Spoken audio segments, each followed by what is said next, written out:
Thousands of people are still without power across West Michigan tonight, nearly 3 full days after a strong storm swept the area. The county-by-county power outage leaderboard as follows. Ottawa County remains in first place there with more than 2,000 people in the dark.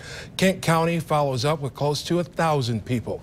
24-hour News 8's Evan Dean is live in one of the neighborhoods still waiting and in the dark tonight. Evan.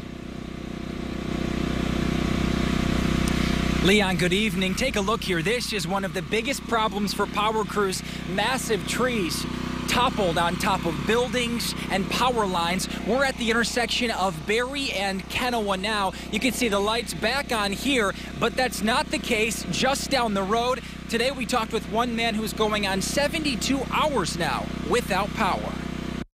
And it was almost like a growl. That was early Friday, 3 a.m., when Dick Falby heard it. When the wind gets so strong like that, it kind of has a little noise to it. Almost immediately, the lights went out, the storm passed, and when the sun rose, we had like 4 trees that went across the driveway. He could finally see the strength of what he'd heard.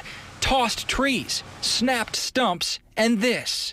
See where the lines are down here? Crews out at his home on Quincy Street today to pry a tree off a power line. And it wasn't the first trip out this weekend. This will be the fifth bunch of people that come out to actually look at it and basically explain why they couldn't do it.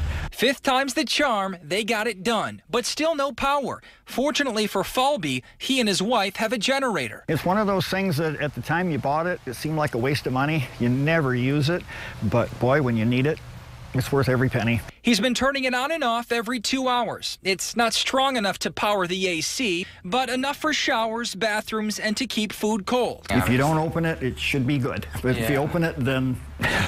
And not far from the Falbys. I always had a saying, no customer left behind, and you know, I mean that. A command center in Jenison for those tasked with getting the lights back on. They understand the frustrations. I appreciate our customers' patience at this point. As they continue their work, so too does the widespread cleanup.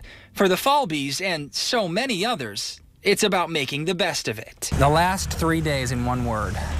Well, there are a lot of people that go out and buy state park stickers. They call this camping.